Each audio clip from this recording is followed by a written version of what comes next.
আসসালামু আলাইকুম। আজকে এই যে ছোট ভাই একটা খুবই ছোট বয়স, ও আসছে বাদাম বিক্রি করতে। দেখি তোমার বাদামগুলা, বাদাম, বাদামের পোটলা, বাদামের বুট বুট আর বাদাম দুটো মিলে উনি বিক্রি করতেছে। তোমার নাম কি ভাইয়া? হায়াতুল।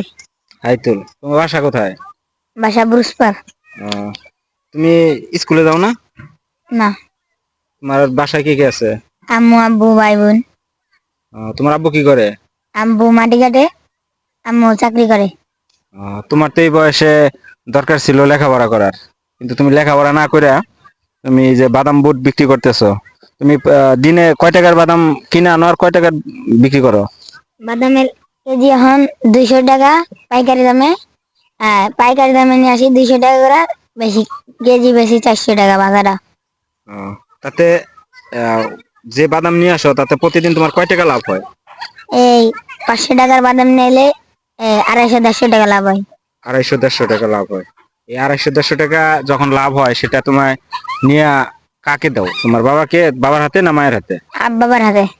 হুম, বাবার হাতে। বাবার হাতে না? তোমার বাবা মা বলে না যে স্কুলে লেখাপড়া, স্কুলে যাইতে হবে, লেখাপড়া করতে হবে, কিছু বলে না? না, কয় না তো। ছোট ভাই বোনের জন্য কয় না। তোমার ছোট ভাই বোন আছে তাদের জন্য? ওরা কি স্কুলে যায়? না। ওরা স্কুলে যায় না। তো তোমার, তোমার তো এই বয়সে আসলে স্কুলে যাওয়ার কথা, তোমার তো আসলে বাদাম বুট বিক্রি করার কথা না। তো তুমি স্কুলে যদি চান্স পাও তাহলে বা ভর্তি করায় দেয় কেউ, তুমি কি ভর্তি হবা? হ। হ্যাঁ, হ। সেক্ষেত্রে তোমার আব্বা মা কি কিছু বলবে না? বলবো। কারণ এখন তো তুমি ইনকাম করে তাদেরকে দিতেছো। হুম।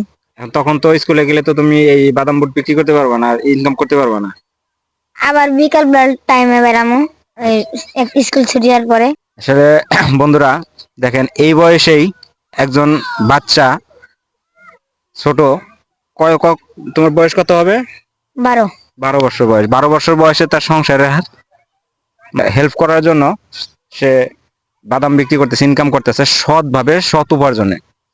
এখন আমাদের দেশে এরকম অনেক লোক আছে যারা বিভিন্ন কিছু কইরা খাইতে পারে, কিন্তু কইরা খায় লোকের দুর্নীতি, অসৎ পথে ইনকাম করে।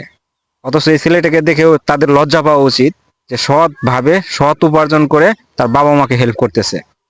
তাই যারা এই ভিডিওটা দেখবেন অবশ্যই সৎভাবে উপার্জন করার চেষ্টা করবেন। এই সমস্ত লোকদের, এই সমস্ত বাচ্চাদের, এরা কিন্তু আসলে কখনোই আহামরি কোনো টাকা পয়সার প্রয়োজন তাদের নাই। তারা কিন্তু অল্পতেই খুশি, যে 100, 150, 200 টাকাতে তারা সন্তুষ্ট হয়ে যেতেছে। দুর্নীতিগ্রস্ত যারা, বিশেষ করে তারা কিন্তু মানে এত এত লাগবে, এত এত টাকা লাগবে, বাড়ি লাগবে, গাড়ি লাগবে, এত কিছু লাগবে। অথচ এই এই এদের দিকে তাকাইলে পরে মনে হয় যে আসলে ওই সমস্ত মানুষগুলো আসলে মানুষের কাতারে পড়ে না। তো আসলে সবার কাছে চাইবো যে সবাই দুর্নীতি মুক্ত জীবন গড়ুন। কেননা আপনার টাকা আপনার মৃত্যুর সময় কখনো সাথে যাবে না। তাই যারা ভিডিওটি দেখবেন একটু বেশি বেশি শেয়ার করে দিবেন। চেষ্টা করবেন সৎভাবে উপার্জন করার জন্য, সৎভাবে জীবনযাপন করার জন্য।